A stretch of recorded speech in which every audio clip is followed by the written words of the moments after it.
I'll tell you right now, in my 33 years been in this business, I have never seen the NFL so robust, so flourishing with talent all the way around. And in week 4 of the season, some very, very interesting games. Extremely interesting games. Let's break down 4 of them. The Seattle Seahawks travel into the Houston Texans. Now, obviously, the Seahawks look like the best team in the NFL, bar none, and with no doubt about it, absolutely the best team at home. On the road now, they are laying a field goal to the Houston Texans, who are arguably the second best team in the AFC besides the Denver Broncos, and maybe if you want to say New England and Houston are tied together.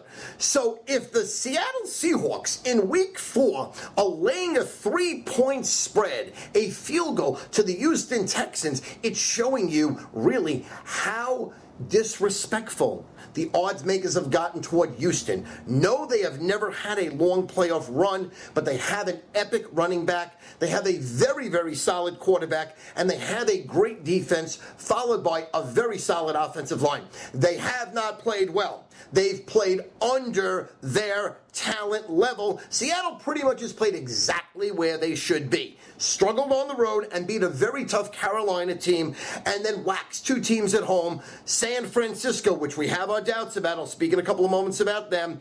And they just took care of business against Jacksonville. Listen, the Jacksonville score could have been 70-0. They called off the dogs when Russell Wilson was drinking a cup of coffee with 3 minutes left in the third quarter. Rarely in week 3 of the NFL season do you ever see starters being pulled. Let's talk about the New York Giants at 0-3, traveling into the undefeated Kansas City Chiefs 3-0. Line open 3, went to 4, went to 5, brought now down to 4. Now this game pretty much is for all the marbles for the New York Giants. Now, if the Giants go 0-4, can they still make the playoffs? Of course. But reality is they're not going to. Now, I am not writing them off at 0-3.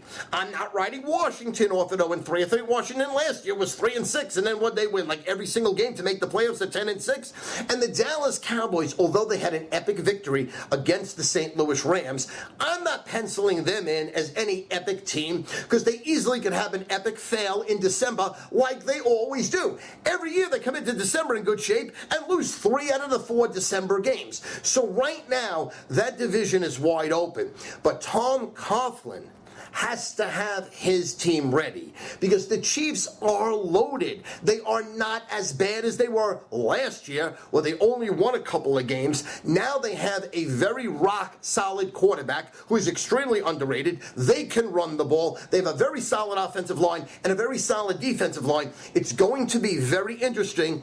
Andy Reid, Tom Coughlin, it's going to be an epic battle. Now let's go over to a couple of the marquee games this weekend. And we go to Sunday night, where the Atlanta Falcons right now are reeling. They are 1-2, but again, the Falcons were never an amazing team on the road, but they are epic at home. The New England Patriots, on the other hand, are a very, very soft 3-0. Who'd they beat? 0. Who'd they win against? Nobody. And now it looks like maybe they get Gronkowski back, which will give Tom Brady his #1 target, and it might open up these young wide receivers. But as you see, as I predicted earlier in the year, I thought the New England defense was going to be most improved, much improved. Didn't show anything against the Buffalo Bills. They put up a really solid performance against the New York Jets and a solid performance against the Tampa Bay Buccaneers. I think this will be an amazing game. It is not a must-win for Atlanta. Truth be told, not a must-win, but sure as shit for credibility's sake and for confidence going forward, especially with New Orleans streaking right now. Atlanta has to win this game. They've made them a very, very slight favorite. Right now, New England likes their spot. They like to go on the road. Belichick likes going on the road. He likes the spotlight. He's tremendous on national TV, whether it's Sunday night or Monday night or Thursday night. It's going to be a tremendous value. Obviously, most of the pressure is on Matt Ryan and company to show that they haven't taken a big step backwards. 1-3 is really going to hurt their chances of really any credibility or anybody being really afraid of them. If the Patriots go to 4-0, the Patriots and the Denver Broncos are going to be an epic battle for the AFC Championship. Let's go to Monday night, where the Miami Dolphins are a perfect 3-0, 3-0, 3-0. Mind-boggling. Unbelievable. The Miami Dolphins have more victories than the New York Giants, Washington Redskins, Minnesota Vikings, Philadelphia Eagles, Atlanta Falcons combined. Unbelievable. Now you've seen the job Rob Ryan has done on Monday night. His defense is real.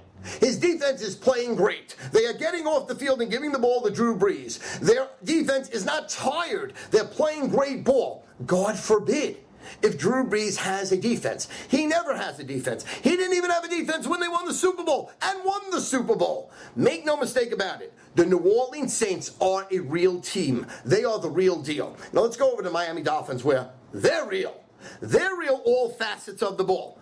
Confidence, special teams, coaching, offensive line of scrimmage, defensive line of scrimmage, running the ball and passing the ball. Ryan Tannehill's going into a hostile environment.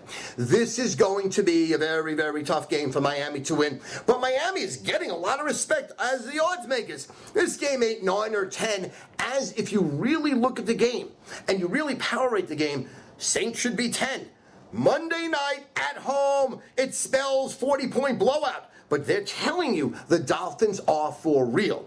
How real? How real? How competitive they'll be on Monday night? We will see. So again, bottom line, NFL fan-fucking-tastic.